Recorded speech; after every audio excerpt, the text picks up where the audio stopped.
look for the positiveness in this, guys. But game number 1 of Cloud9 versus Gale Force eSports beginning right now, guys. Cloud9 with that first pick, first ban, going to deny the Zeratul. It is Towers of Doom, so Gale Force eSports, knowing Arthlon can play that hero very well on this map, denies the Lost Vikings, giving Cloud9 that first pick for Kael'thas, and I've seen iDream's Kael'thas. I've seen K1's Kael'thas, and it is really good. Well, we're going to get to see one of those in this game too. Gale Force getting Falstad and Li Ming. Very likely we are seeing the heroes for Michael Udall and Rafflecopter, respectively. These two have been friends for such a long time on different teams, and now finally playing together on a team along with the other members of Gale Force eSports, and it's fantastic to see them at this position, one match away from being able to qualify for DreamHack Austin. Unfortunately for them, they are up against Cloud9, and that is not going to be a win that comes easily, as Cloud9 looking for revenge after not qualifying in the first round. Yeah. We'll just see here if they can finish this out. The Gale Force eSports definitely not a team to sleep on, and as some people have been saying, Cloud9 might have been looking a bit shaky as of late, not the Cloud9 we're used to seeing. So hopefully they've been practicing really hard since Wednesday.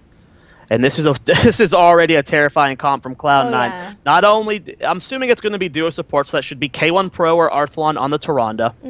Both of them play Tyrande fantastically. We've seen the new Tyrande's damage. I'm curious if it will be the Owl build that everyone else is going with the Starfall. And of course, King Caffeine's Muradin is kind of like a staple to him. He is known for being terrifying on this hero. Gale Force are locking in the Thrall ban versus Cloud9. And we will see what Cloud9 follows up with. ETC, a very safe choice, especially knowing that they already have Muradin, really trying to control the potential pool of warrior heroes that Gale Force eSports can choose from as their frontline hero. Now, Dehaka plus Uther grad for Gale Force. Have you seen Dehaka on Towers of Doom before? No, I actually have not. I'm curious as to how good he'll be on this map. Dehaka's really known. Dehaka has a lot of course, value as a hero, but a lot of it is his presence in split pushing. And this isn't really a map for that. You don't really get too much value split pushing here. There's not much to gain out of it. So I don't know. He's definitely going to be good, but I don't know if he'll be as good as he is on like a map like Cursed Hollow. But this is their map pick.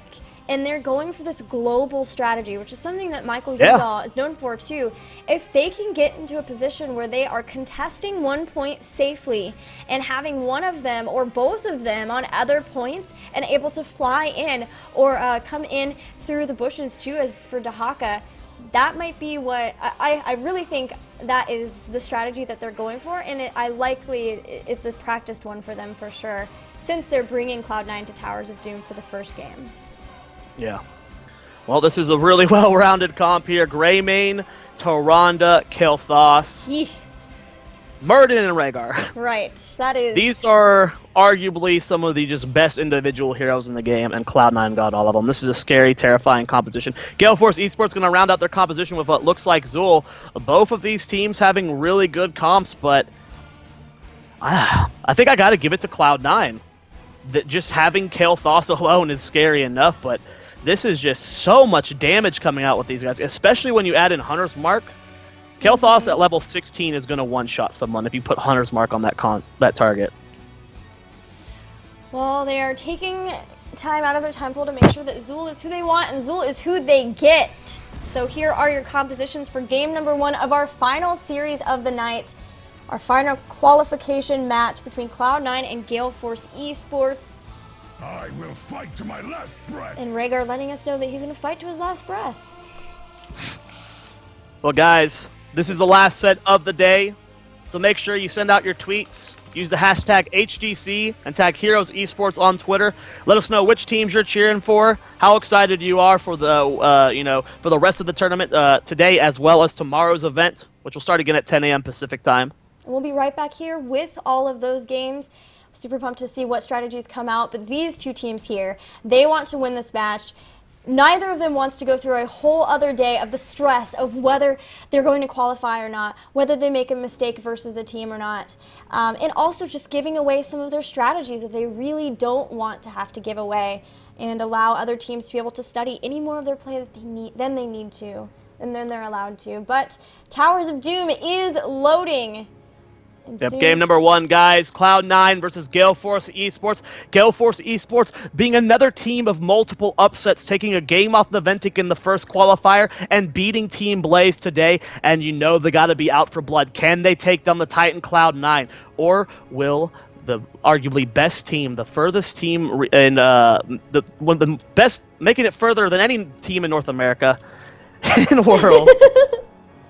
I didn't know where Guys, we were let's going just with that, or I introduce would this try to team help. here on the left-hand side of the map. In the blue trucks, it's going to be Gale Force eSports. Rafflecopter playing Zool. Fury playing the Dahaka. Michael Udall on Falstad. Akaface on Uther. And Crowan playing Li Ming. I did not know that Crowan was playing with these guys. That's cool. Yeah. Here is Cloud9 in the red with Arthalon playing Kael'Thas. Dunk Train on Rhaegar. K1 Pro playing Tyrande. King Caffeine on Muradin. And iDream on Greymane.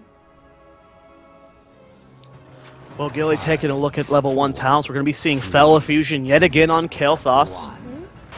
This being a longer map where the games tend to last longer. There's no really easy way to end, even if there's a stomp. You're just going to kind of keep controlling the turn-ins, keep controlling the rotations.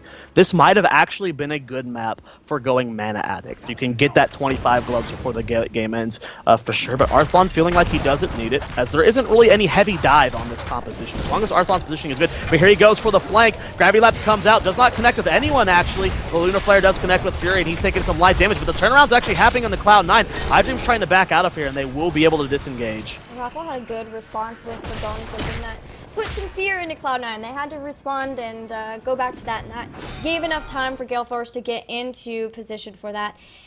We're going to have a pause in this game. Switching, that is not switching back to the cams. There we go. Hey guys. Well, here we are again. How's it Hello, hello, lovely people. How's it going? I don't know what this face I'm doing is, but hi. What is that face? I'm a Tempo smile? Zoia, and I'm excited to be here, casting some more Zoia, Heroes of I've Storm. had to listen to you talk about Tempo Storm stuff all day. I would like to highlight my awesome shirt, which is from Jinx. I'm a brand ambassador for them, and this is my favorite hero shirt. No lie. I know that the Murky one's pretty cool, but I love this logo one. If you guys want some cool Jinx gear, you can get a discount. Just check out below in my Twitch panels. That's the word, my Twitch panels for that discount. And there's my plug. Guys, I think Zoya is sleeping with his eyes open. That would be an amazing feat if you could do that. Yeah. We also talked about us casting the qualifier tomorrow, but also we'll be casting Gold League again. That's true. Starting at 3 a.m. Pacific. So if you're into Heroes of the Storm, this channel's going to have a lot of it. Starting at, again, 3 a.m. Pacific for Gold League. We're going to be continuing with Day 2 of Group B.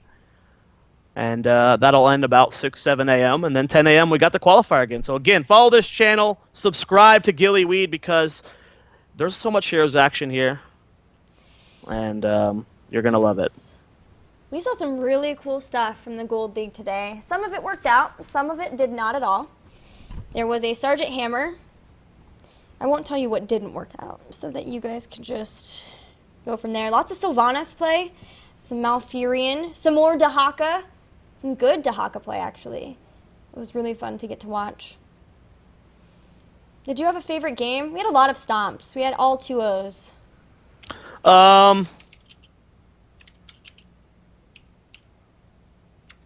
It's hard to remember back. Yeah, it's just like every game is a blur. I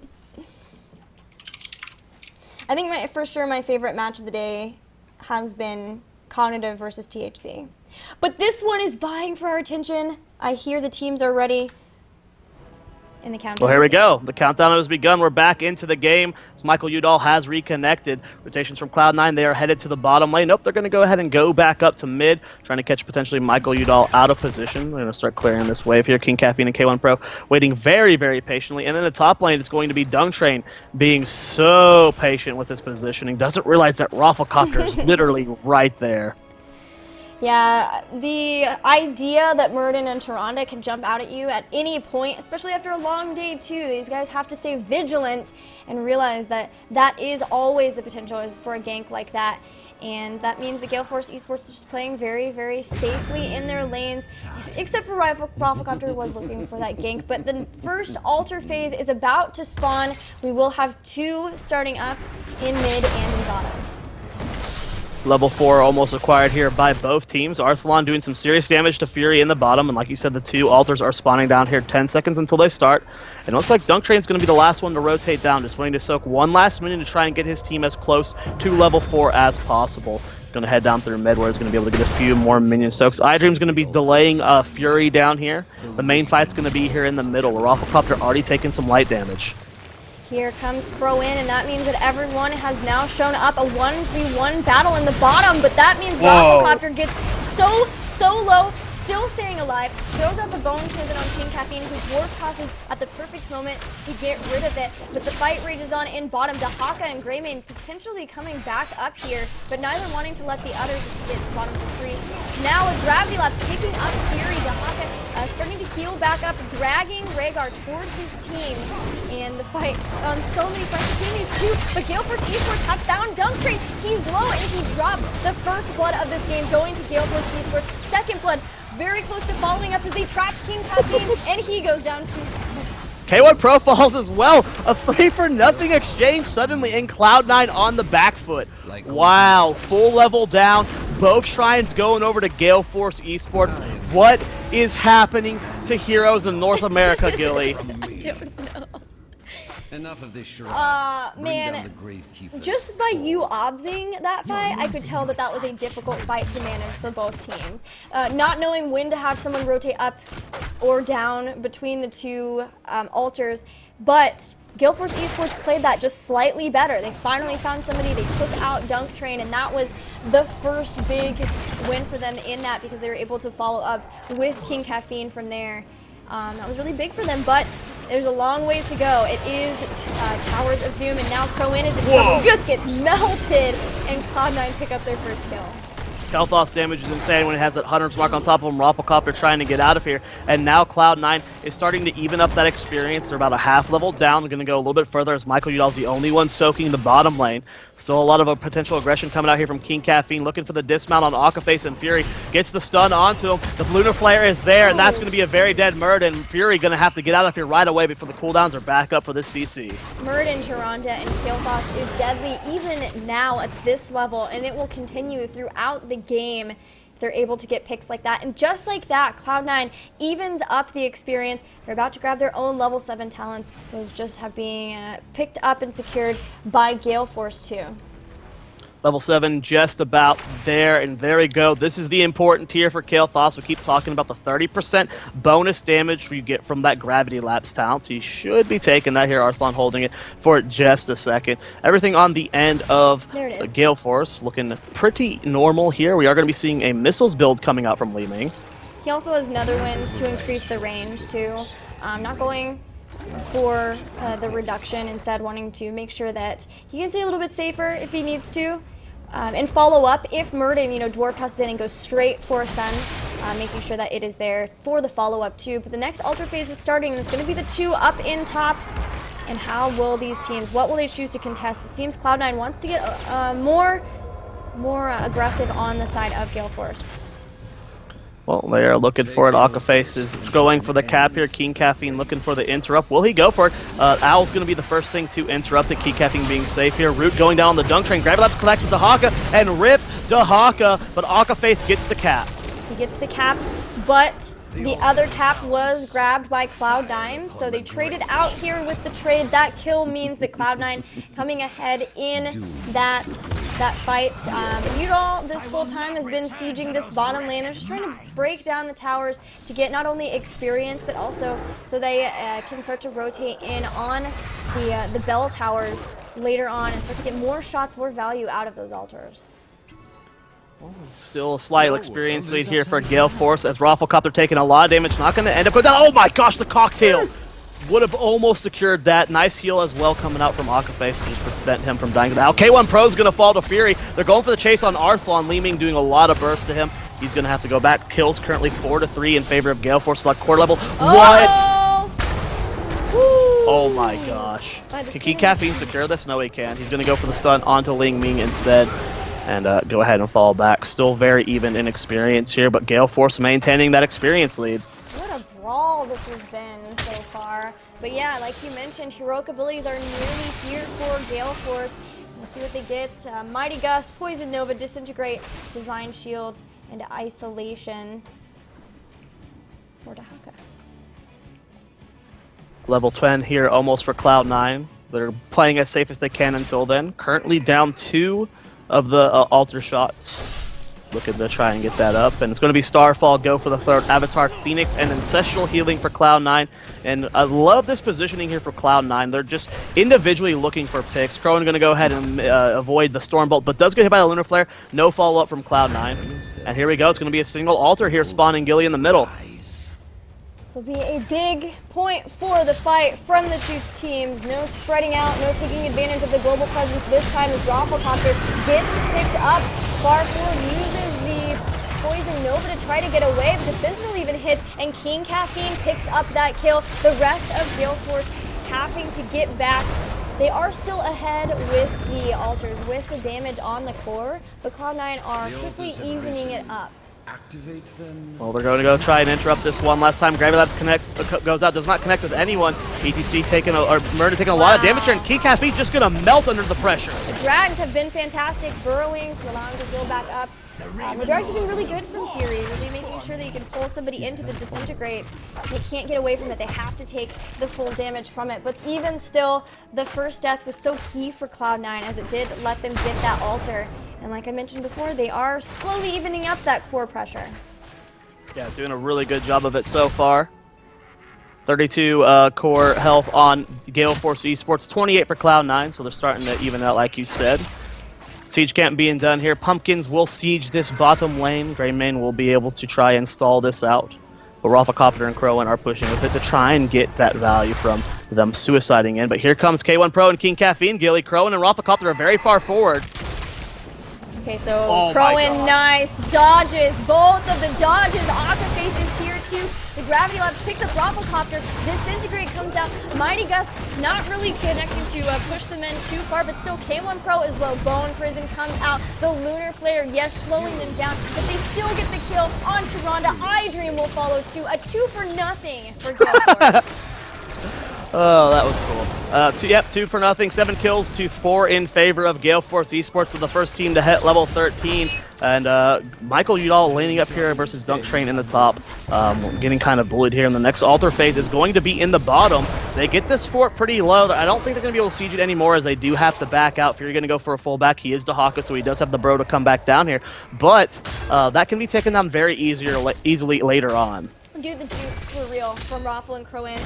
I love that Crowan saving the teleport, not getting too hasty with it, because they were really able to turn that, and now they have level 13. It is yet again just a single altar spawn, so that is at least a bit of a comfort for Cloud9, and that they only have to try to contest this global pressure in one, and they found Rafflecopter again. He's trying to move back away. The Starfall gets dropped into Disintegrate. Ancestral Healing barely keeping Greymane alive, but they found K1 Pro. Can they take her out? Mighty Gust pushing her towards the back. Dunk Train trying desperately to keep everyone alive. The orb still doesn't go down. K1 Pro finally getting a heal on himself, but he is crazy, crazy low, and he has to at least get back to tap the well.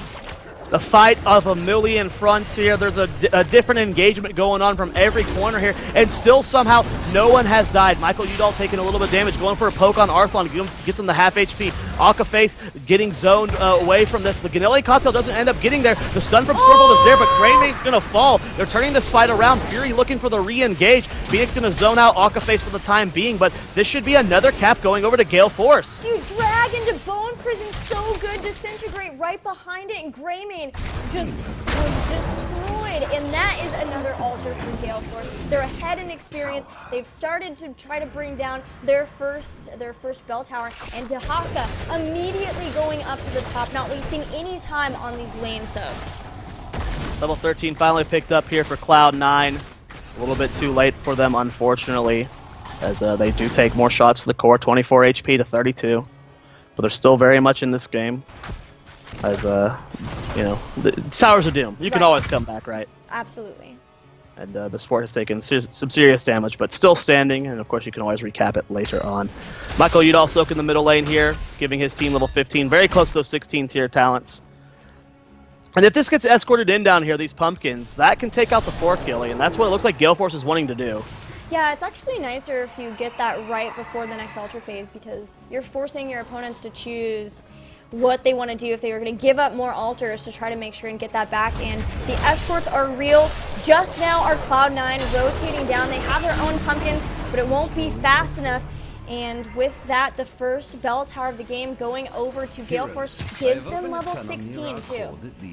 This was Gale Force's map, right? Yes. Well, they're playing it fantastically well. A very good call on them to take Cloud9 here.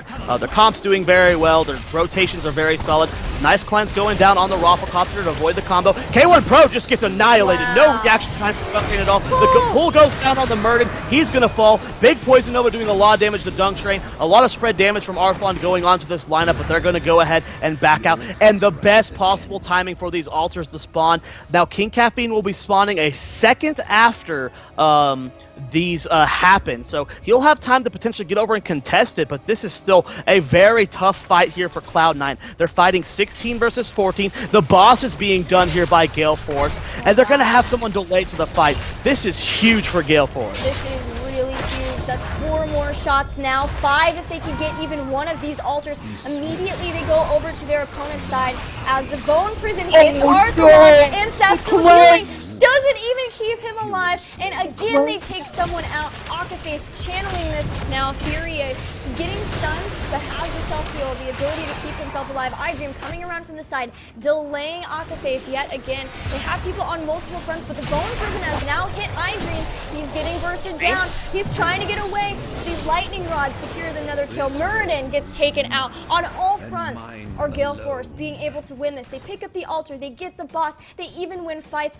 and there's still 1 altar left, and this whole time they've had 5 shots with every single altar. That cleanse from Dunktrain made things worse for Arthlon because of the Gust timing. He threw the cleanse out as Gust landed, so Arthlon wasn't affected by it, pushing Dunktrain further away, and then the Zul root hit after cleanse ended, and that put him in such a terrible spot. That's such an unfortunate timing there for Cloud9, and that led to a really devastating situation here. And they get so much damage onto the core because they controlled multiple forts here. 2 forts down for Cloud9. 32 HP to 9, level 18 to 15. Gale Force eSports is doing work this game. The patience in their decision making to do that. And I know that it's not the same, but in Heroes of the Dorm, Michael Udall and his team played a flawless game on Towers of Doom. Michael Udall and Akaface, who are on this team, they know how to play this battleground. It was their choice then too, and they didn't lose a single hit point off of their core. It's not the same case here, but they're showing their prowess on this battleground for sure. Well, let's see what Cloud9 plans to do to get back in this game. We've all seen the stories on Reddit. We've seen it on Twitter. The 1 HP on core comeback. Zool. It is possible. Up in top, it's Zool and one other. It's Fury. DreamHack is there too. They're not getting away from this. All of the members are here from King Cloud9. Caffeine. with the stutter body block. Yeah, they're going to get 2 kills out of this. 50 seconds on Dahaka and Zul. That's a long time. The further we get into this game, the higher the level these guys get, the longer these death timers are. Cloud9 trying the best they can do to reclaim their forts, but the constant rotations from this team is putting the pressure on. They have reclaimed middle. They are still very low on top, but C9's not out of this yet, guys. Alter spawning is going to be a single one here. So not the best situation for Cloud9. I know they'd be looking to contest multiple right now if they could, because they do have that advantage 5 versus 3. I think it's a good point maybe to just send somebody top to try to take out that bell tower too. Make sure they just don't lose anybody else here. They're the ones about to get level 20, and with that bell tower, they're oh so close to getting their storm talents as Li Ming grabs it. Yeah, they're not in position for this ultra yet, but look at the number of damage, like the number of shots that Cloud9 are actually going to get by picking up that ultra. Two shots, and Mighty Gus is even going to stall it out while the rest of the members get into position. K1 Pro has to drop Starfall just to try to stop this, and Michael Udall is on the hunt trying to find that Tyrande. Bone Prison is going to root King Caffeine, and they're going to try to take him out too, but he is in avatar form, so he has lots of health. The Gravity Labs hits Rafflecopter, but he is going to get away. They're still just stalling this out. They know they have 6 shots if they can't pick this up. Crow trying to get away from here.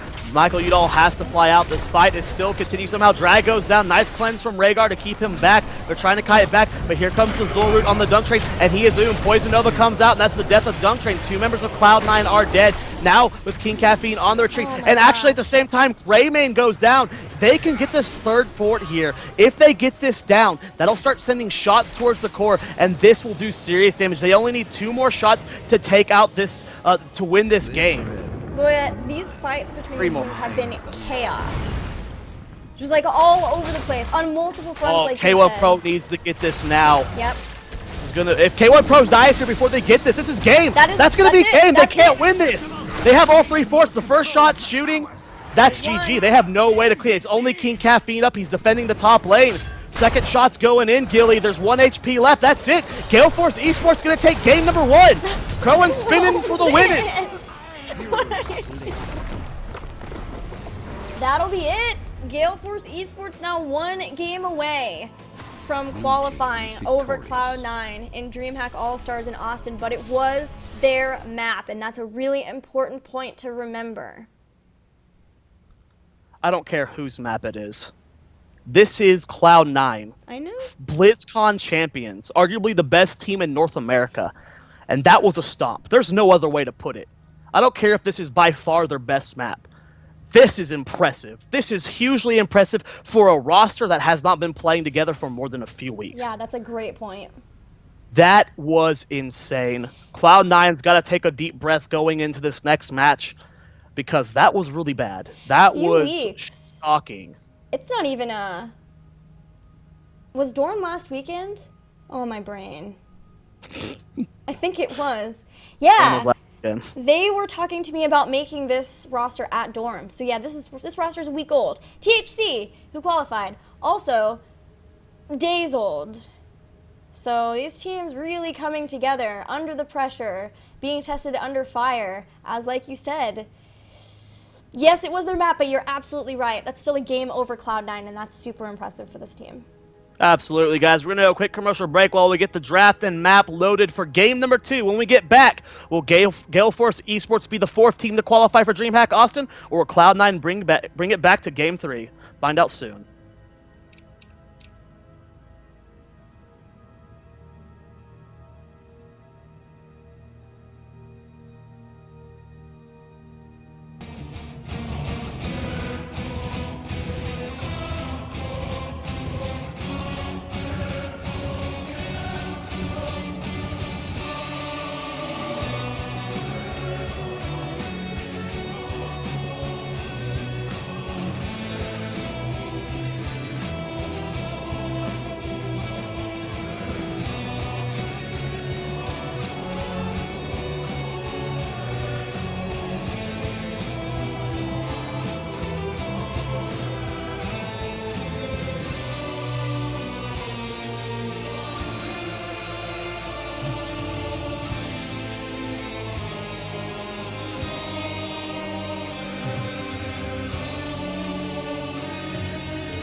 Hi friends, we are back and almost ready for game number 2 between Cloud9 and Gale Force eSports.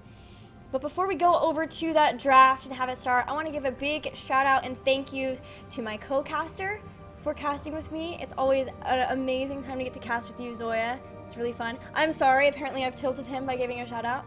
I also really want to shout out my mods. They have been modding literally all day. They had like a 2-hour break. I know they have since changed, 3 a.m. Yeah, they changed their sleep schedules just to make sure they could be here. I would never do this without the amazing modding team that I have. They are really, really committed to the stream, and if you guys could give them hearts, hugs, whatever, digital hugs, I guess, I would really, really appreciate that because they mean a lot to me. And thank you so much to our mods, as well as all of you guys for hanging out with us today. It's been a lot of fun getting to chill with you guys. A day full of heroes. Man, I couldn't think of anything better. This has been a blast. Yeah, it's been a great day. But we've been casting since 3 a.m. I've been up since like a long time before that. So as you can see, the blah blah blah blah blah blah is a struggle. Guys, we'll be back again tomorrow at 3 a.m. for more casting, so tune in then if you've been having a good time. We're excited to be here. We're very happy for the opportunity to be casting for you guys. Such an amazing tournament today. And thank you for all the people that followed Gilly's channel today as well. Yes, thank you so much, guys, for the new follows, new subs, and thank you, DreamHack, for having us cast. But guys, we are ready for our next draft, game number 2, potentially our last game, as Gale Force has Cloud9 on the ropes, and we're going to Sky Temple. Yep, guys, Gale Force eSports with the first pick. They're going to ban out the Thrall. Kael'thas being denied by Cloud9, just not even wanting to play around it. What will Gale Force first pick here on Sky Temple? And it's going to be the Falstad. We saw Michael Udall play in the Falstad. He was very good at abusing the map by just soaking multiple lanes, flying in at aggressive angles, and he had some pretty solid gusts that game too. Yeah, that is a go-to hero for Michael Udall. Has been for a long time, whereas we're seeing other teams start to phase him out a little bit. It's not the case for Michael Udall, and we'll see how that's going to work out for them in Sky Temple. But Sky Temple still a very big battleground, so the global presence will be very nice for them there. Cloud9 with 2 picks, hovering on Muradin, and they'll have one other thing after that, should they pick it up. Well, we'll see what they're going to lock in here, Gilly. I mean, Muradin is a consistent, high-priority pick here for Cloud9. I mean, they just love the aggression on him. King Caffeine's able to manipulate the hero very well, not only in just securing picks, but he's one of the few warriors that you consistently see at level 20 with the mix of Thunderstrike at 13, doing serious damage, and sometimes you actually see King Caffeine 1v1 heroes. Because of the rewind thunderclap combo. So we'll see here what Cloud9's next pick's going to be. Still a lot on the table. I mean, I would imagine Greymane. Yeah. The damage from Greymane has been really nice. They could also look at having a Sonya, Muradin Sonya combination later on too. It just depends what they want to show here. The nice thing about having second pick is you can hide strategies a lot easier since you only have the 2 picks, but you also want to make sure that you are getting your very strong picks here, since it's going to be 2 more picks in the 2 bans before you even get more. Muradin and Tyrande, the lock-in here. So they're really not showing too much, but still getting a good comp to be able to lock people down and get some good picks. Yeah, I mean, a lot of damage coming out from Tyrande. Good utility from the Miranda combo. You know, for the most part, they landed most of their combos last game. So to see what they plan on doing throughout this mid-tier bans. But Ling Ming potentially being picked up here by Gale Force Esports as well as Uther. I mean, both just really powerful picks. If we do see the Uther pick up, we'll probably be seeing a Rhaegar ban from them. I saw a Nubarak too, but I don't know. I don't know if that's actually a thing. It was like a split second.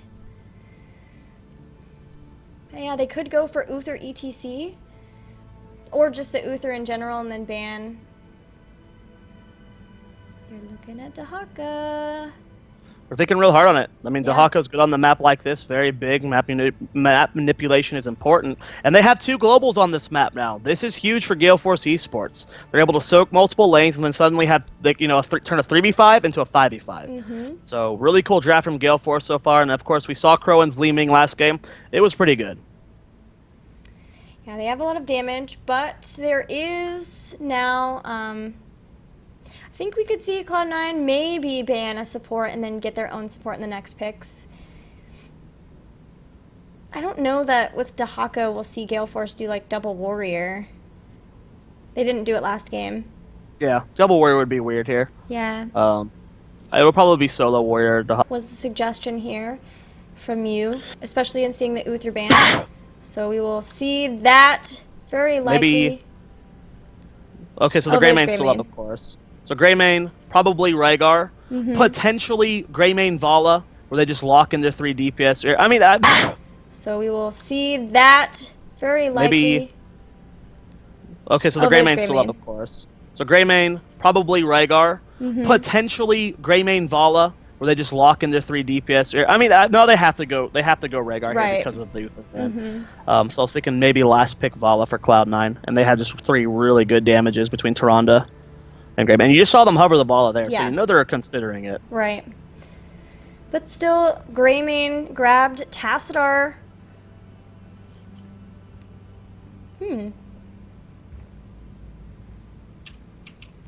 Gale Force had Dahaka and Uther together along with the Zul and Li Ming Falstad before. So maybe the thought process is we don't want either one of those. We don't want the Rhaegar or the Uther. We just want to make sure that you don't have the Divine Shield. The Ancestral Healing is harder to hit for sure. The fact that it takes that little bit of time to try to wind up, whereas the Divine Shield, it just completely makes you invulnerable for those 3 seconds. So they're actually going to be just going with the Tassadar and Tyrande. We've seen C9 do before. Yeah. They've done it very well. Be Dunk Train on Tassadar. K1 Pro probably on the Tyrande, but depending on what their last pick is, it could be Arthlon on the Tyrande. They both play it, but K1 Pro is the go-to Tyrande player. Rhaegar being the pick here for Gale Force. There's really no other support that would fit there. As for their last pick, they could go double warrior, like you said. ETC still on the table. And if they go ETC with stage dive, okay, I like the Sonya though. The Sonya is good, gives them the melee assassin that they need. It can really punish the Greymane if he overextends. Yeah. I'm excited about the Sonya. I wonder if that means Mike will be on the Sonya and then we'll see Raffle playing Falstad. Probably. And Cloud9 now with 1 pick left. They're looking at double warrior. Tyrael. Double warrior. This is a double pretty support. hard to kill composition Yeah. here. And you know, it's kind of funny, but when you know, for those of you who haven't seen, as I'm trying to get words out, as fatigue is really kicking in, I do a cool new YouTube series called Space Lads, where I play with King Caffeine, K1 Pro, and iDream, and often we play Tyrael. K1 Pro plays it, and he refers to Tyrael as a support. Because when you go battle momentum at level 7, sanctification at 10, you provide a lot of shielding and a lot of survivability to your team. So yes, it's double warrior, but in a sense, also consider triple support, as Tyrael with Tassar, with Tyrande will make everything hard to kill. Sorry, I was getting a drink there. Yeah, they're just going to be difficult to kill, and I'm reminded of this one game we saw where Tempo Storm, I think at Regionals, pulled out a double warrior comp on Sky Temple, and they had such good ability. Yeah, I remember that game. Yeah, there's such good ability to hold on to the temples, because they had these solo warriors who could be, you know, wherever they needed to be and get themselves out if they need to. And with Muradin as well as Tyrael, and look at this K1 Pro playing Tyrael. Yeah, This that's is what awesome. I said. That's what I just said. K1 Pro plays Tyrael often when we're I know, playing but I didn't Team actually League know together. if he would hear, is what I'm saying. I would prepare. Oh, he would hear? I would hear? I'm just... No, okay. I didn't know if he would actually in this game, or if that was like Oh, a yeah, Hero no. League or Team League thing. But anyway, here he is on the Tyrael, K1 Pro, King Caffeine playing Muradin, Arthalon on Tyrande, Dunktrain playing Tassadar, and iDream on Greymane. This is Cloud9. And on the right-hand side of the map in the red trunks, up 1-0. If they win this game, they are the 4th team to qualify for DreamHack Austin and denying Cloud9 their 2nd qualifier attempt. It is Gale Force eSports, Rafflecopter on Falstad, Michael Udall on Zoia, Crowan playing Li Ming, Fury playing Dahaka, and Akaface playing Rhaegar. It's something we haven't touched too much on, Gilly, as there's been a million things to talk about. You probably actually mentioned it, because I probably didn't hear it.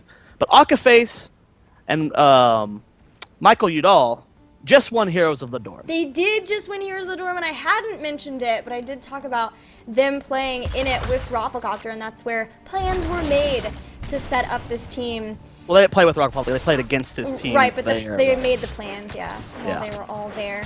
Yeah, oh, good dodge on the Stormbolt.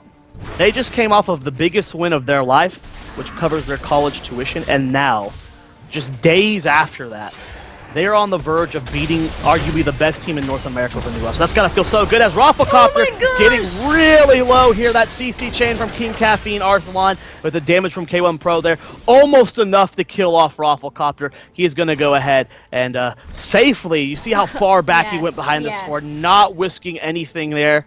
Arthalon does not have an owl up, so Rafflecopter will end up surviving. Wow, that, I really thought it was a goner. I was full on like, okay, well, this won't feel good, because you're talking about like how great it feels to like win that, and like, well, this isn't going to be a good start to this game, but getting away and right back in the action just in time for the first temple phase. And our favorite Tyrael talent, Roger Reporter, yes. level 1. Oh no, Rafflecopter again in trouble. This time King Caffeine dwarf tossing in for the body block, and this time they don't let Falstad get away.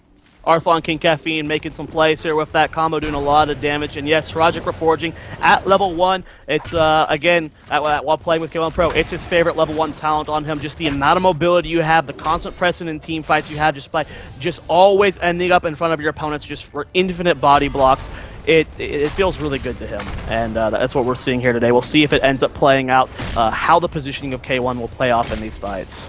Both temples being held for a significant amount of shots by Cloud9. Gale Force trying to get onto the mid temple, but it's already lost a lot of the shots, and that's upsetting to lose that much of the first temple phase. As the top one, the rest of that temple will be taken out by Arthalon and King Caffeine. Gale Force getting to the mid what they can, but the contest is still here. Fury does at least get the final amount of shots, but this first temple phase going the way of Cloud9 for sure. Yeah, they've controlled the early game with their aggression with King Caffeine and Arthlon, and they are able to secure most of the shots, giving them about a half-level lead right now, going into level 6. Michael Udall versus Dunk Train here in the bottom lane. Not going to see too much going on here, but it looks like Michael Udall is controlling the lane as the ammo is very low, and some of the towers have taken some damage, but Dunk Train's still managing to survive. Is that Eyes in the Dark? It is! Yeah, it is. Stealth on Disengage. That is different. I'm curious as to the reason why iDream took that. We'll have to see if it ends up getting value here. It's not something we see too often. I think I've seen it once before in a competitive match. Yeah. As Michael Udall taking a lot of damage out here. The Stormbolt misses from Caffeine. The body block didn't even need to be there, though. The hook goes down on the Tassler. Does he have face shift? He does have it up. Shields from Doug Train going to be able to keep himself alive, so he is not going to go down. At the same time, though, there's a tri-lane push up here from Rafflecopter, Crone, and Akaface. They are taking out one tower. They're trying to get back in experience. Falstad has to go to the mid because Greymane is on the mid keep. He's trying to chase him away. That was the stealth we saw. Yeah, we saw the stealth, and I'm wondering if it's for Li Ming. Like if he has to disengage, maybe she won't see him and won't like throw out the disengage to try to slow him down and stop him. I have no idea. I'm confused by the talent pickup here. Take a look at level 7 here. We got battle momentum on both Kirill and Muradin. I mean, just pretty standard picks for those two. Constant mobility, constant CC. It's important on Tyrael because you're getting so many shields off for your allies. And then, of course, reducing the cooldown reduction, the cooldown on Sanctification as King Caffeine does have the door pass out of here. Nice job from Fury by pulling them into the towers. He's been hitting a lot of these drags. You can tell that he has been really practicing with DreamHack, and Fury for a long time has always been one of these warrior players that likes the unconventional warrior picks, and especially the newer ones too. But I remember him complaining about only being able to play ETC, Muradin, and Johanna at Heroes Rising, so I'm sure he's very happy to be playing someone else like DreamHack. We saw him play a lot of Arthas in the old days, a lot more than other warrior players were playing for sure. But now we see the sieges happening between these two teams around this bottom temple. Tassadar and Falstad still up in the top lane. Crowan going after Arthalon, but now might be in trouble. Dodges the Lunar Flare, but still with the Hunter's Mark. Li Ming gets taken out, and the fight continues on as they chase back. Stormbolt hitting Fury, but he gets back to the safety of his base. They don't even have Tassadar with them as Dunk Train's top lane, and they still feel so unkillable. Just showing you the power of this Tyrael Tyrande just by themselves. At level 10, I'm curious as to what heroics we'll be seeing from these guys. It should be Starfall on Arthlon, and it should be Sanctification from K1 Pro. I'd be really shocked if we saw Judgment. And I think I'd be really shocked if we saw Archon as well. Yeah, you know, when you have the double warrior, you can have one safely sitting on the tempo while the other is doing the zoning. So it's not a concern of having to have your warrior there in the bottom and then move them up whenever you think an engagement's going to happen. It makes it really tough for your opponents to try to gain any traction around those temples. And I really like that type of composition for Sky Temple, and it's paying off. They have their heroic abilities. The only thing we are waiting on is Tyrael. Yep. K1 Pro holding whether he's going Sanct or Judgment. About a full level down here for Gale Force as they're trying to soak as well as they can. Rafflecopter doing a good job of winning this lane versus Tassadar, really applying pressure to that fort. iDream going to be landing in the bottom, trying to shove in this lane to take out this fort down here as well. Still no talent pickup, and there it is finally. K1 Pro does go for the Sanctification. Again, like I said, would have been really surprised if we saw Judgment from him. Everything standard across the board. Heroic abilities almost online for Gale Force eSports. Let's see if they have anything crazy come out. Nope. Yeah, everything looking pretty standard across the board here for Gale Force. Rafflecopter here at the top lane with his teammates Crone and Akaface. And it looks like they're wanting to take this forward, but the rotation here from Cloud9 is coming. They are revealed in the watchtower here, so they're immediately going to back out. Michael Udall does try to get a little bit aggressive in positioning, but ends up backing out. At the same time, we do see DreamHack still soaking that bottom lane, trying to even up this experience lead that Cloud9 has. Yep, and the structures favor Cloud9. So when we have the next temple phase, very soon, if there's two, they could feel pretty good and safe about just trading out. We're going to get into a fight before that even happens as Rafflecopter is flying in. that would be a good chance for Gale Force to try to take someone down, knowing that in a little bit they're going to be down a talent here, but they just didn't find anybody from Cloud9. They did at least get their Giants, and they are Rafflecopter might be in trouble. King Caffeine and Arthalon once again are there just on the lookout for him. He barrel rolls into his team and stays alive for the Temple phase. That was just two heroes that almost killed him. Yeah. Taronda and Murden almost killed Rafflecopter by themselves. Now we do see Dunk Train holding some of the shots here, but they're all going to rotate down. Looks like Cloud9 is wanting to contest this point here. 3 kills to 0. Alderon's mic goes out. Will K1 Pro end up jumping to it? Nice poke coming out from Li Ming. King Caffeine gets the Stormbolt on the Rafflecopter. Nice cleanse from Akaface. Fury looking for the pull onto Arthlon. Does he get the drag out? No, he doesn't. He's being zoned back. Michael Udall with very aggressive positioning, trying to find the engagement here, but now Cloud9 on the verge of level 13 here, and the shots are going mid. When this fort goes down, that will be level 13 for Cloud9, and Rafflecopter immediately realizes that they need to get someplace else and flies mid, but Cloud9 on the rotation very quickly. That's what I was hoping, is that he would fly up or that Dahaka would burrow up, but now Rafflecopter is going to be pushed off of this. They left Michael Udall in the bottom though, so they are forcing Cloud9 to trade with them. They're not allowing them to have both for free, and that is really important for them. Yes, they are down structurally, but they take out Taronda, and that's a start to coming back into this game, Zoya. Yep, King Caffeine getting very low. The drag goes down. He's going to go down. Crowan has the resets now. iDream going deep for Akaface, but he's got no mana. Dunk Train the only one here to support him. Can he live? Disintegrate gets a lot of damage, but not enough. And now he's getting stun locked out. That's going to be the death of Tassador. At the same time in the mid lane, Tyrio, K1 Pro 1v1s Falstad and takes him out. Alright, so Falstad goes down. It's still a 3 for 2, and that's favoring a team that's behind. It favors a team who gets the most anyway, but especially a team that's behind because they do get the comeback experience. They're going after K1 Pro as Fury burrows into. They want to get the last few shots off of this mid temple. They want to finish off this temple phase, and still they haven't been able to take down a single fort yet from Cloud9. Yeah, all 3 forts still standing, but they're taking some damage and they are exposed, so they will go down eventually. Last fort here for Gale Force eSports is very, very low. Cloud9 looking to push that down and still maintaining their 1 level lead as we're getting closer and closer to level 16. Mystical Spear going to help Sonya out, both escape and also trying to catch up to opponents. Everything talent-wise looks super standard for me. No big surprises other than Eyes in the Dark, of course, for Greymane. But here comes the siege from Gale Force. They want to try to start bringing down these structures, especially since the structures are the team life. Here goes Rafflecopter. Nope, he does not fly up. Oh, but he's getting attacked by K1 Pro and iDream here. Alderon's Might in position to try and back him out. Mighty Gust goes down the iDream. K1 Pro is isolated. Crowan doing some damage to him. King Caffeine being split. And all of C9 actually is very split here. Rafflecopter goes for the fly on K1. He's in a bad spot. Gets the sanctification down, but it doesn't matter. He still actually died. Tyrio down, and Gale Force wants to continue this pressure, trying to catch completely back up in experience. They've already done a really great job of that, and knowing they've moved Cloud9 back into their base, they're going to steal these bruisers and get a nice big push on the top lane with 2 bruiser camps. This is a huge push from them. Yep. They're doing the best they can to clean it up, though. Most of the minions have been pushed out. And you have to keep in mind, C9 has these Giants pushing bottom as well, so that's a good trade for them. Michael Udall pops Wrath with Berserker. Starfall has been used to help clear this up. Michael getting very low. iDream goes for the kill. Not able to get it though. Good Ancestral coming out from Akaface. They're trying to turn this around. Big damage goes on the Arthlon and Dunk Train. Phase shift has been used. Force Wall goes down but doesn't catch anyone. Yeah, Tyrio was coming back up, so they really needed to get out of there. In fact, they may not be out of it just yet as Cloud9 is still trying to chase them down.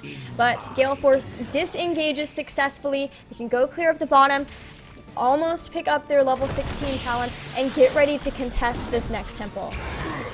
Well, that was a good exchange there for Gale Force. They're still significantly behind on structures. 2 forts standing, both very healthy, whereas only this 1 fort stands for them. And Cloud9 could... I keep checking for a mule because their structures are so like high. But no, they've just done a really good job, and like the rotations. Yeah. Gale Force have gotten what shots they can, but always those temples have had a lot of shots drained from them by Cloud9 because their rotations are just so on point. And so Gale Force kind of just gets the leftovers, and that it hasn't ever been enough to really amount to a structure, only getting that top one because they forced it down. But now they're ready for the fight. Oh, Drag no. onto Tassadar. Dunk Train uses Dimensional Shift to get away, and they survive that initial drag disintegrate combination that has been the start for the fights from Gale Force so far. Copter looking for the flank, getting some damage on the Dunk Train, forcing Cloud9 to back off the point. K1 Pro trying to zone him out with the holy ground. 16 versus 16 here. Still an advantageous position for Cloud9 when it comes to the structure. The plans goes on to Haka. Mighty Gust comes out. King Caffeine pops Avatar. Big Starfall doing a lot of damage here. Michael Gillyweed getting low. And no Ancestral from Akaface there. The Burrow from Fury is there. Sanctification used from Tyrael. Fury is going to go down as well as Akaface. Crowan being chased by iDream. King Caffeine going to be looking for the stun at the same time. Rafflecopter being chased by Tyrael. He goes for the fly. Holy Ground not going to be able to interrupt it. Where did the fly go? King Caffeine's looking for it. Does he have barrel roll up? Doesn't matter as the rest of the team is not there. So a 3-for-0 exchange here. Cloud9 going for some chases, wasting a little bit of time. They have plenty of time to get this point. Tyrael sitting on it, going to get the last of the shots, and then they're getting a boss as well, Gilly. Yeah, absolutely. I mean, they have Tyrande, so they can do this. They can split up like that, and they have Tyrael in the top. Gale Force realized this. They know that it's very likely that they've split up in this way, and they were sending a couple of members just to try to stop Tyrael, but it wasn't in time, and Tyrael grabs the final shots from that mid-temple, and now a boss is barreling down the bottom lane toward Gale Force eSports Keep. Okay, Keep, yes, it is exposed. Both those towers are very low, but it should not do significant damage here, even with Dunk Train showing up and the rest of the team very far behind. So this will not get Keep. It should get this front wall down, which will push the lead for Cloud9 just a little bit further, as they are about a level and a half up, 2 levels on number count. And getting very close to that level 20, so Cloud9 still in a very solid position in this game.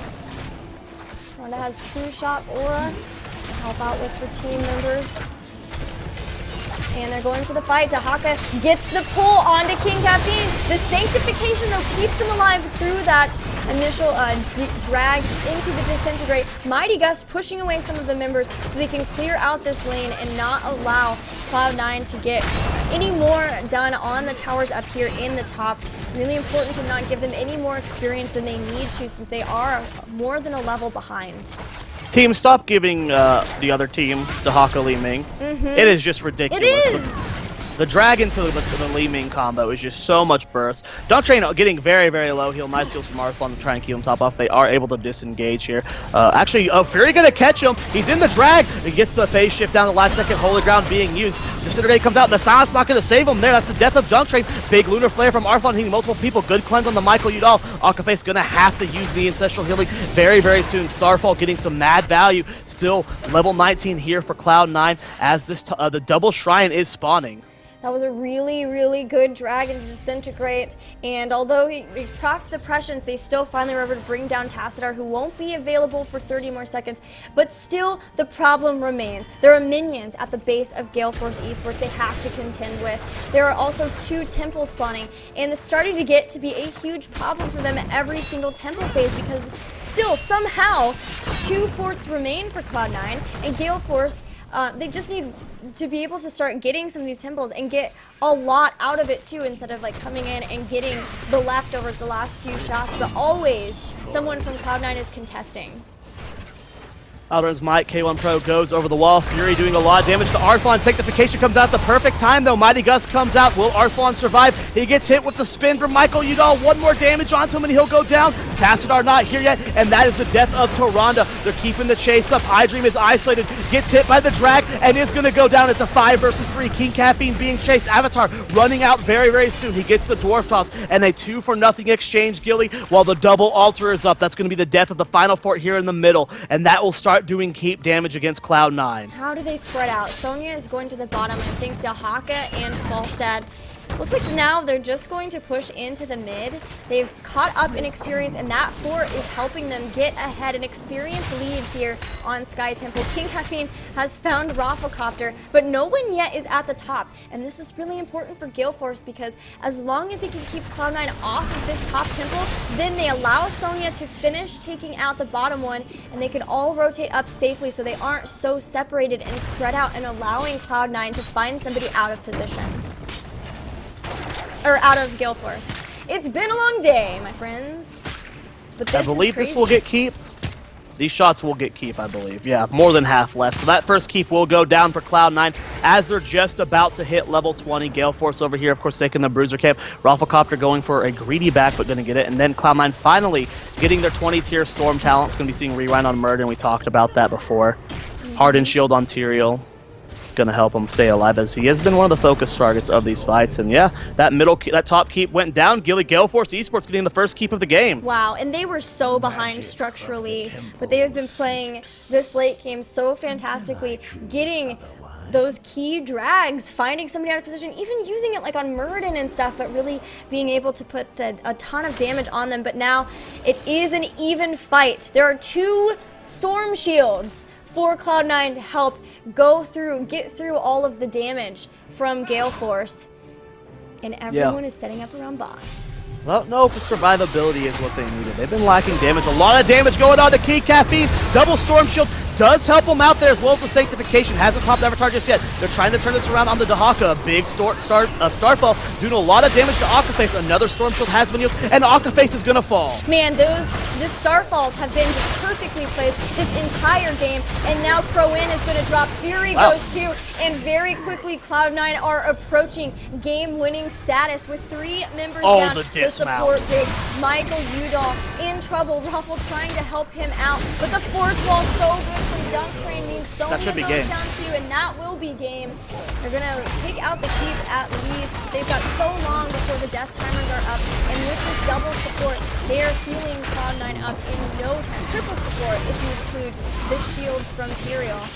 Well, I guess I take back what I said about them not needing the support, because that double Storm Shield kept them all alive there. Without that, they would have lost. Yeah, and Starfall was just impossible. Like, you could see the members of Gale Force, like, where do we move? Where do we stand? How can I do this? They just couldn't. And there goes Rafflecopter. The bird falls, and we are going to game number 3 in our last match of the day. Yeah, really well played there from both teams. Gale Force clawing their way back into the game. But yeah, I got to hand it to Cloud9 for those level 20 talents. The extra survivability helped them win that fight. The sustain, being able to live it out just a little bit more. And I guess you can never sleep on the Tyrande Greymane combination. If Hunter's marks on a target and everyone is focusing it down, it doesn't matter. You saw Aquaface just die there. He wasn't able to Ancestral himself because, well, you can't do that anymore. So really well played fight. Last fight there from Cloud9. And we have a tied series, guys. We do. We will be going to game number 3 shortly, but we are going to take a break before that. So hang tight. We'll be back very soon with the final game, the rubber match between Cloud9 and Gale Force eSports.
Hi friends, we are back for the last game of the day for the DreamHack All-Stars Austin Qualifier number 2. Believe we can do it, Zoia.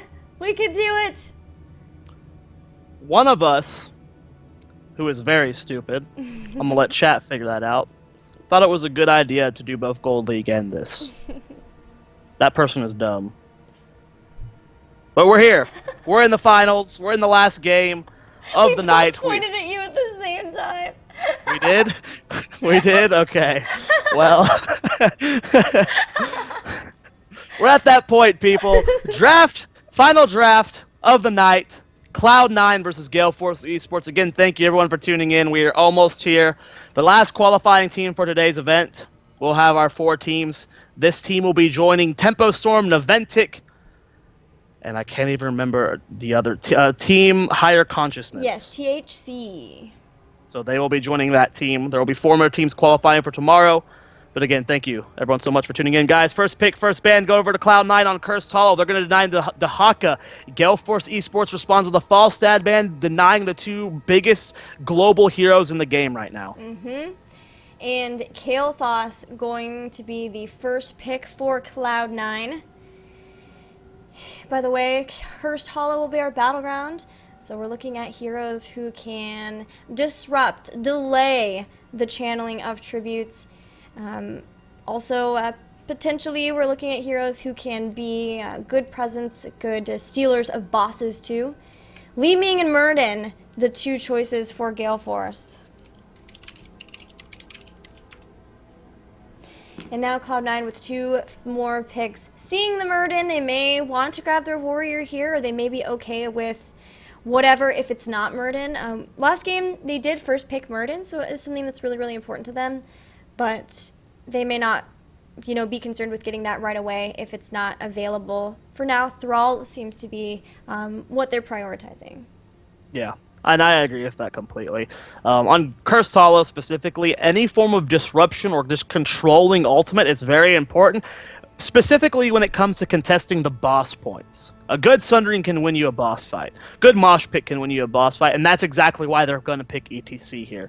Those 2 heroes, with Mighty Gus gone, when it comes to the real controlling of heroics, the only one left is Devouring Maw, which I don't, and I guess Void Prison. So I don't know what the likelihood of us seeing those heroes picked up, but for right now, Cloud9 has a lot of boss control. Gale Force are considering who they want to ban, away from this composition. They could take out. That would be interesting if we saw that. But I would think that they would want to ban a support and then grab a support of their own in the next phase. What do you think about Sonya? Sonya would be not bad for a ban here. I like the Zeratul ban even more, though, as Zeratul would fit in really well with Cloud9's comp. Just so much control, so much isolation, allowing Kael'thas to really 1v1 heroes. So they're going to deny the Zeratul from iDream. Cloud9 with the next ban, probably going to be targeting at an Uther, maybe. Divine Shield can completely change a fight. I wonder if they're concerned about the Murden-Tyrande combination at all. That would be a good ban too, yeah. Ooh, or Abathur. Okay, I love avoiding the. I mean, Cloud9 has historically been a team that has been very vocal about Abathur and how they think he is probably the worst thing in the game. That's Cloud9 for you. They hate Abathur more than anything. You can dig through tweets from Dunk Train, and I'm sure you'll find over 30 of them. I always love seeing that Abathur ban from them, because it's literally in my mind them saying, okay guys, we just want a fair fight here. We just want a fair fight, and we believe in our team fighting, and we think that we will win it straight up. But Gale Force, hovering on the Illidan, I got excited. Could be Sonya. Might be Tychus, just kidding, probably not. I like the Sonya pickup here. Uther Sonya, this is a great comp so far for Gale Force. Greymaine's good too, denying Greymane from iDream, as he is very good at this hero. To see what they actually want to pick. They're thinking hard on. There's a lot of options here. That's the difficult part about drafting right now, figuring out what damages work best in your composition, because there's just so many good ones right now. And it is definitely a tough call between Sonya and Greymane. For sure. But Zoia, more of a bully, and can contest those points just a little bit longer than Greymane. Greymane very squishy. One of the more squishy heroes in the game, despite how his kit's designed, how aggressive he is, and how melee-centric he is. He's very easy to kill. Dang, they are really trying to figure it out. Could be Zool. Will be Zool. Probably Rafflecopter on that hero once again. And yet again, we see the Li Ming Zool combo emerging. 2 final picks for Cloud9. Something for Dunk Train. We need their support. I mean, more than likely Rhaegar. Unless they do something weird like Tassadar Karazim, which I don't feel works too well with this. And I don't think Dunk Train has historically been much of a Karazim player, at least not for Divine Palm. He used to play it, of course, during the 7-Side Strike era. But I don't know if I've ever seen Dunk Train play in Palm. I don't know either. Dunk Train does sometimes play a lot of Morales, though. Yes. Yes, he does. And this comp doesn't have too much dive. I mean, the only dive this composition has right now is the Muradin. Yeah. So as long as the Dunk Train's positioned well, Morales can be picked here. And I'm curious, actually. I don't know if anyone's done this yet. This thought just crossed my mind. With Kael'thas's level 16 auto attack talent, wonder how scary a stim drone Kael'thas would be. I've heard tales of stim drone Kael'thas with the 16. Well, I don't care about Hero League nonsense. I want to see a competitive, okay. synchronized, well-communicating team. Competitively. Try it. But not today. Rhaegar going to be the pickup here for Dunk Train. Provides the cleanse. There's a lot of CC on the end of Gale Force. And Zagara, this is just so much control from Cloud9. Devouring Maw, Mosh Pit, and Sundering. If it comes to boss contentions, if Cloud9 plays their cards right, they will win every boss fight because there's just no way to... You'll just get infinitely isolated by the multiple heroics they have.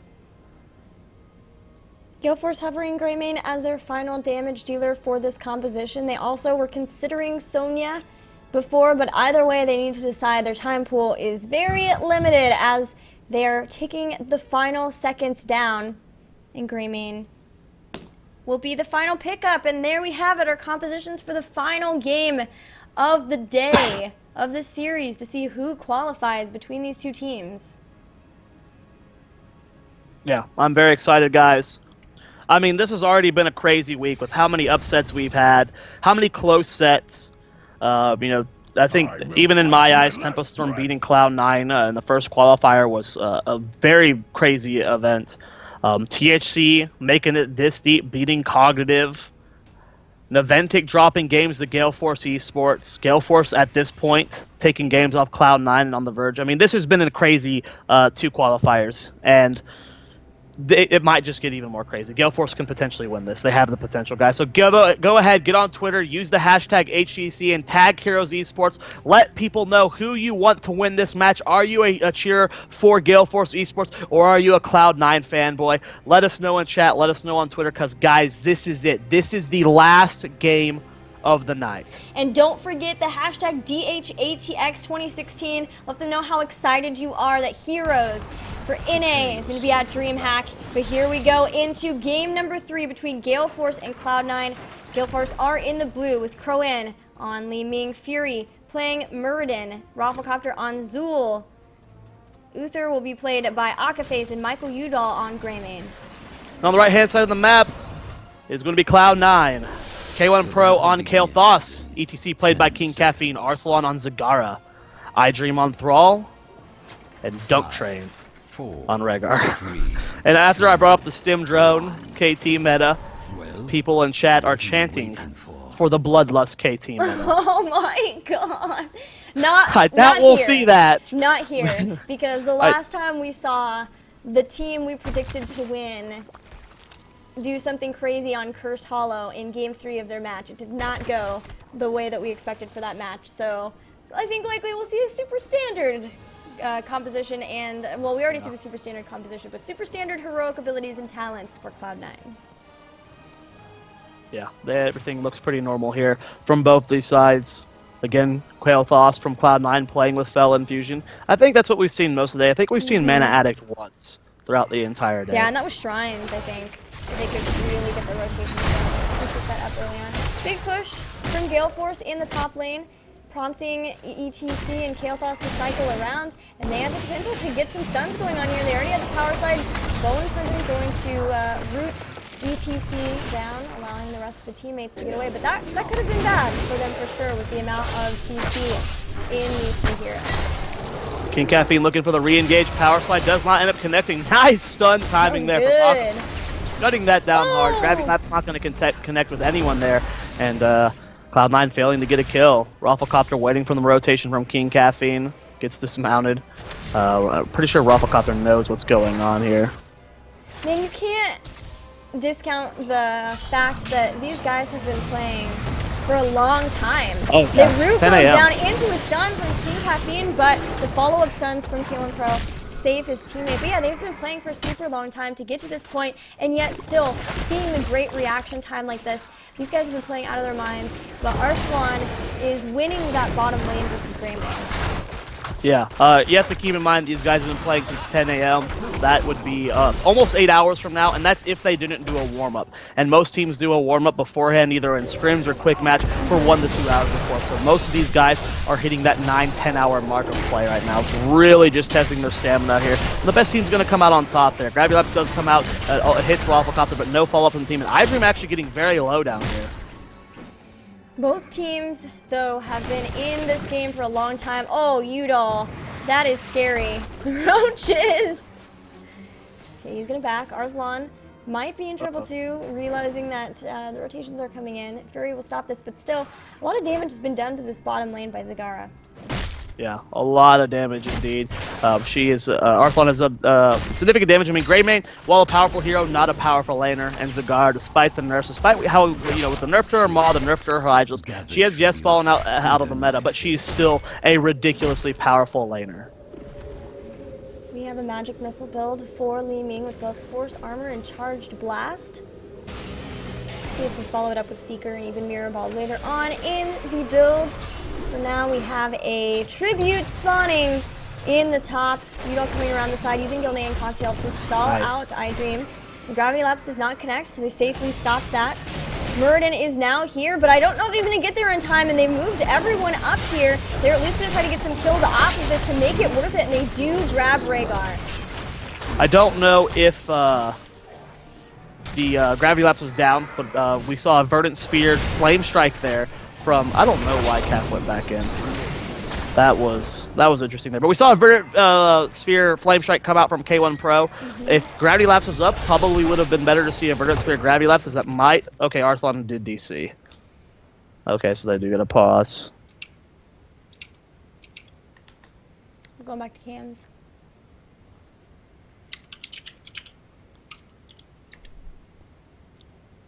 Hello.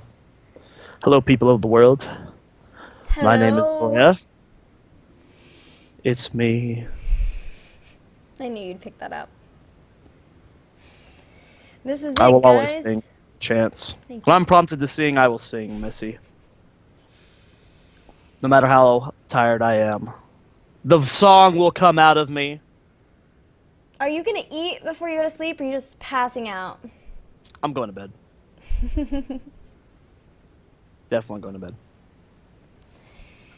Well, guys, I am taking a look at the builds from these teams.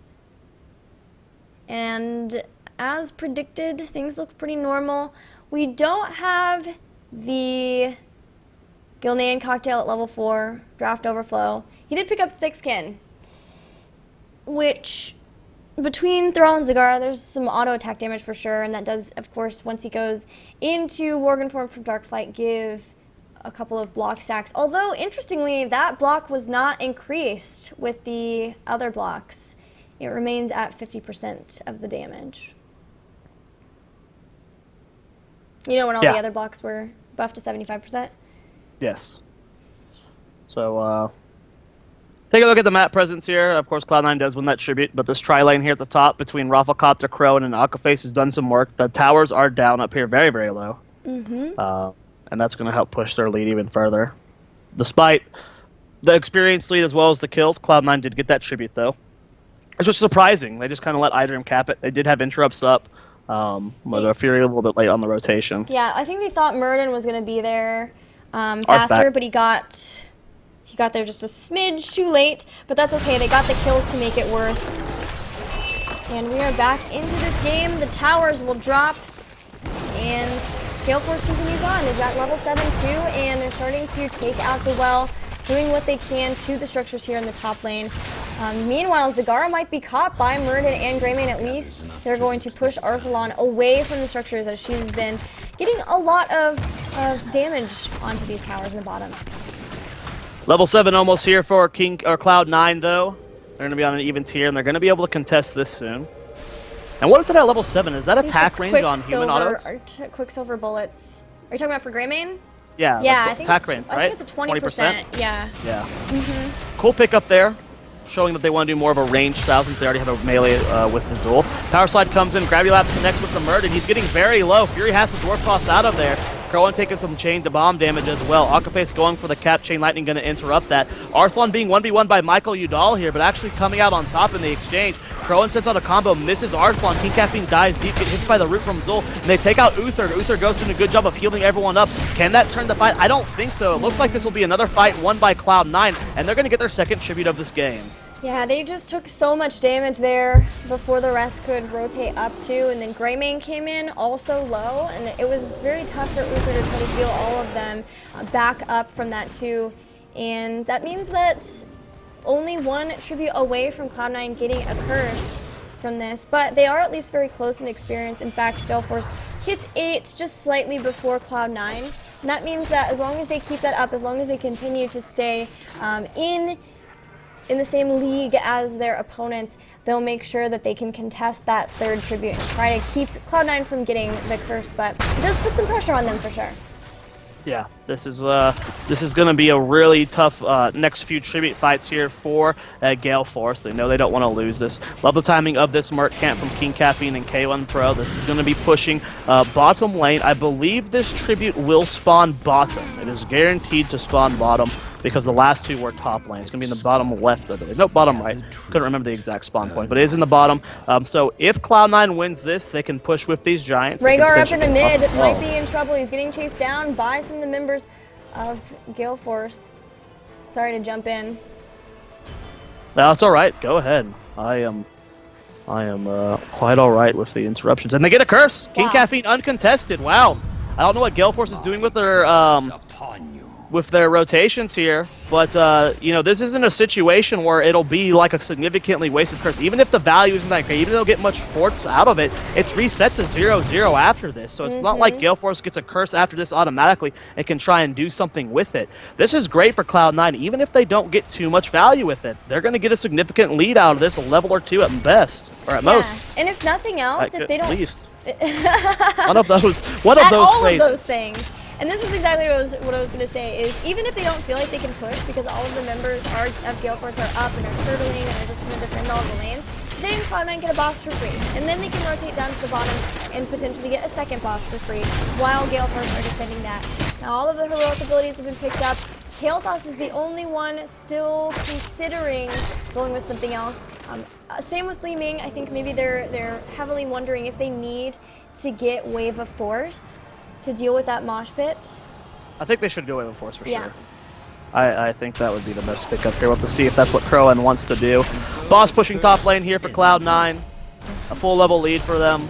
And you know, you sometimes see, I guess, more value out of a curse, but because that was the first 3 tributes, this could be as good as it gets for Cloud9. They got a lead here. They're gonna get the structure top. They might get no, they're not gonna get top lane. They're gonna get mid. They got bottom very low.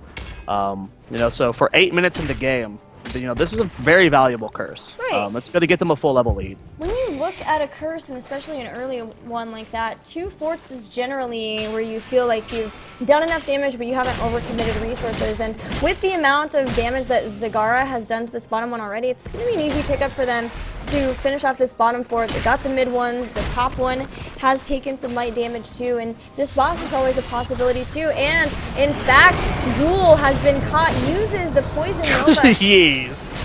That ult does so much damage. I know. He got collapsed on. Yeah, First, the team wasn't here. They were getting the bruisers. So So maybe some miscommunication about what they were deciding to do there. But with that, there is a big level lead, you're right, and Cloud9 are fastly approaching level 13. Yeah, 1 fort standing as well. Next tribute should be spawning within the next minute. We'll see where it spawns and how they're going to contest. But Cloud9 will have 13 by then, definitely. We'll see if Gale Force can catch up. This is the first game I believe we've cast them where they did not have Falstad, as Rafflecopter played at game 2 and Michael Udall played at game 1. Where they were able to use that global hero to catch up an experience when they're behind. But that's not the case this game. Keep in mind that game number 2 that they were behind, they did start to catch up in experience even though they lost it at the end. They were able to even that up and almost make a comeback, but because they don't have that this game, that might be hard to do. Yeah, that's a really good point, and especially if they want to contest fights without Falstad and having the Mighty Gust. All of the heroics, like you said, are pretty scary to try to contest into for a boss, especially Mosh Pit, Sundering, the Devouring Mod too. That's it's gonna make it pretty rough for them to get into fights around those choke points. But Bone Prison, Roots, etc. But without 13, they're just trying to back up, get away from this, and they will do so. Should be spawning soon, guys. We'll have to see where they want to go. Gather tribute. And what they want to contest. There it is. It's going to be spawning in the bottom right. Oh, so lucky. And this is really good positioning for Cloud9 because A, they get the aggressive positioning on this. And I love this call. Oh, if they would have committed to that, would have been so good. You zone them at the boss. If they try and go through, they have to deal with the boss. This gives Junk Train a free cap, but they're actually going to try and force a fight here. Will the Sundering come out from iDream? He goes for the dismount, catches Rafflecopter. The Feral Spirit does end up missing, so they're not going to be able to get that just yet. Greymane is showing top lane. Murden is up here. This should be a tribute for Cloud9 as Greymane is trying to split push right now, and Arthlon is going for the cap. So yeah, a free tribute here for Cloud9. Gale Force eSports does have a level 13 now, though. They used Poison Nova too, which is a nice they did, okay. For Cloud9. Yeah, Poison Nova was used. Blue team has destroyed. And no heroics on the side of Cloud9. But Greymane takes out the top 4, giving them 13, and now they can start to finally feel more okay, I guess, with fighting, being more aggressive onto the battleground, because they've played pretty passively in their rotations too, looking for really safe ones. But they are still keeping an eye on this boss, as are Cloud9. Well, we do see the power slide from King Caffeine, not going to connect with Fury. He is going to avoid it. Next tribute should be spawning within the next 25-30 seconds. We'll have to see which teams want to contest it. Right now, Cloud9 is just kind of rotating around the map, making sure these waves don't get pushed too far in. They are down 1 fort to the 2 of Gale Force. They're getting closer to 15, which means they are 1 level away from having the talent advantage over Gale Force. And here's the next tribute spawning, and again, in an advantageous position for Cloud9 as they will have the fast rotate potentially.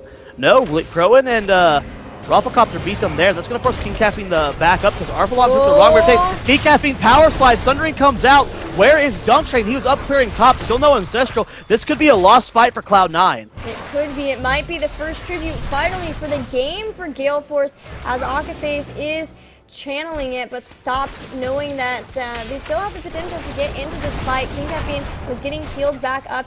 Fury rather low, trying to get away from his team so that he can not spread that living bomb. But now that big maw is going to save the members of Cloud9. Nobody going down just yet, but a lot of heroic abilities used. Fortunately, no follow-up for that Maz. Everyone was really out of position. Fury and iDream 1v1 each other, but I don't know if iDream sees Rafflecopter coming in. This could be bad positioning for Dream. I think he's going to go down here. No saving him. The Bone Prison goes out. Poison Nova connects. And Dream the first fall of this fight. And now, Gale Force eSports only half level down, getting some damage onto K1 Pro. Phoenix does come out to zone them back, but I don't think Cloud9 can contest this anymore. They are still postured around here, though. They're going to try and stall this out. 26 seconds on Thrall. A lot of damage going down onto Michael Udall. He does go for the dive onto K1 Pro. King Caffeine gets hit with the Ancestral Healing. Akaface trying to kite back, but Arthlon doing a lot of free poke onto him. Now, the thing is with Uther, it's taking so long to try to heal everyone back up, and everyone from Gale Force is low in mana, too, so they're rapidly running out of ways to stop this. And even though they lost a man, Cloud9 grabs another tribute and have picked up 5 tributes in a row, never dropping a single one to Gale Force. That is just so impressive from from Cloud9. The fact that they're able to position so well and fight on multiple fronts here. I mean, you had the iDream versus Murden war for such a long time. Zagar got collapsed on 1v3. ETC got poked down a few times. I mean, it was just constant patience with their positioning and allowing their teammates to go tap well and reset over and over. It was really a really cool fight here. Now Cloud9 has level 16. They're going to try and contest this. King Caffeine's here. Everything is up. If Sundering gets over here, this could be bad. Moshpit catches 2 members out of position. Arslan stuck in here. Michael Udall getting very low. And that's going to be a lot of chain bomb damage. And the Maw is there to follow up. They're going for the boss. Zool is going to go down. Murden does not get the Dwarf Toss in an advantageous position. He is going to fall here. And the boss goes to Cloud9. This is devastating for Gale Force. Oh, K1 Pro, you monster. With that damage. The mosh pit was so good. And then the triple gravity laps to make sure that everyone would stay together and spread those chain bombs to each other.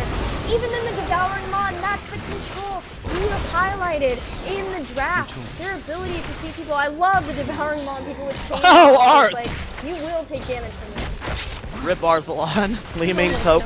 Not something that you can mess with, guys.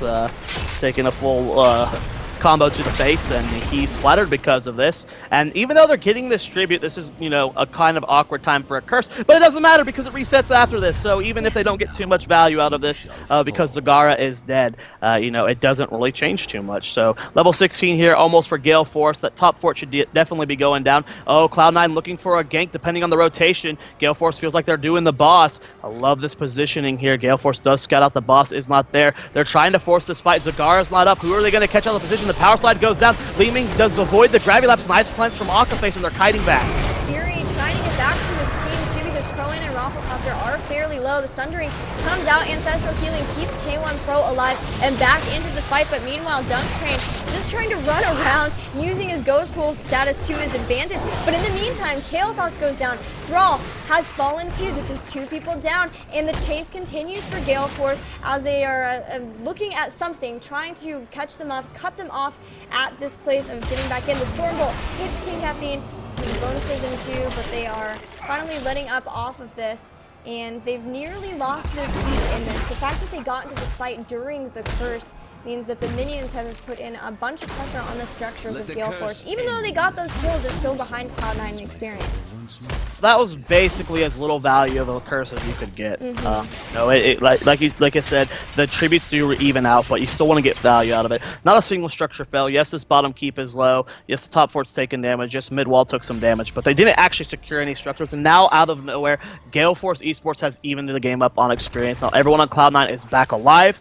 But kill 6-5. We're suddenly at an even game when it comes to just experience. That bottom keep, though, if someone just sneezes on it, it'll go down. Yes, that is a very sneezable keep. Sneezable. That's Power a good way slide. of describing something. Man, these guys are so close in experience. It's crazy. Gale Force doing a really good job of coming back into this. But like you said, they have yet to get a curse. They have yet to get Oh my god, Fury. Having to instantly pop Avatar there, Gilly. Just shows you the power of Kael'thas at level 16. He hits so hard. K1 Pro in these 1v1s has been chunking people constantly. With the Gravity Crush and the Sun King's Fury 2 at 16. And both teams are trying to get to the point where they have the Storm Talents over each other. Also getting some mercenary pressure on the board. One boss is available, but while both teams are checking it, neither team is willing to commit to it yet. Yeah, it's even footing here, so both teams are just playing as safe as they can. Trying to catch people out of position with the rotation here. Fury gets seen out here. Crowan's in a bad spot. He gets knocked back. He's used his blink. The power slide goes down. Gravity Lapse connects. No saving him there. Rafflecopter uses the Poison Nova. The fight is breaking out, Gilly. The Earthgrass Totem really slowed down Rafflecopter, and he is in trouble getting back to his team, but they do at least save him. But Crowan, with him down, Cloud9 immediately pick up on their ability to take out this boss. Gale Force are going to try to contest it 4v5 here. They can make it work. K1 Pro gets low, but the Ancestral... Oh, the Ancestral! Oh, hits the wrong target! Person. Went to iDream instead, and now iDream's so far forward, getting 3v1. This could be a wipe for K1 4v5. Oh my gosh, they killed K1 Pro as well. The root connects with Sagara. Rafflecopter diving deep. Fury going for the body back. The Pro Pressure goes down. The Maw catches, but that's Sagara going down to 4v5, and they've killed 3 members and haven't lost anyone. Oh my god, they did this 4v5. and they kept the boss! They're gonna kept get the the boss! boss. Don't get stunned. Oh my goodness, what is happening? Okay, Gale Force, 3 kills. 4v5. Gleaming just spawning. Boss on top. They want a keep. King Caffeine has to get back. And This could be more than keep, Gilly. This could be way more than keep. This yeah. is a boss with Siege Giants as Gale Force eSports is about to hit level 20. No Ma, no Sundering, no Mosh Pit, no Ancestral. This is bad for Cloud9. This could be game. Level 20 has been picked up. Storm talents are here. I am at a loss of words here. Gilly, the power slide comes in. Feral Spirits goes down. Nice Gravity Lapse combo, but the shield from Zool keeps him alive. Leeming is not here. Leeming is not here, and Rafflecopter is so low. Rafflecopter gets taken out. Now Leeming is here. She was trying to stop Rhaegar from being able to get the curse in there, the tribute. It wasn't enough. Now Octaface is going to fall. He does have redemption. He will be back. Throw in, gets melted, and that's another person down. That's a big damage dealer, but the boss is on the court. Michael Udall and Octaface are trying. 30%? Is back with the boss. It's at 22%. Did they just do this? They're going to lose. Gale Force eSports, they win! Holy cow! All right. Well, thanks for tuning in to the DreamHack All-Stars Austin Qualifier. This has been a pretty standard event where no upsets happened. What just happened? Cloud9 not qualifying from the first event. No one expected that. Not qualifying the second event. Gale Force eSports. Your reactions.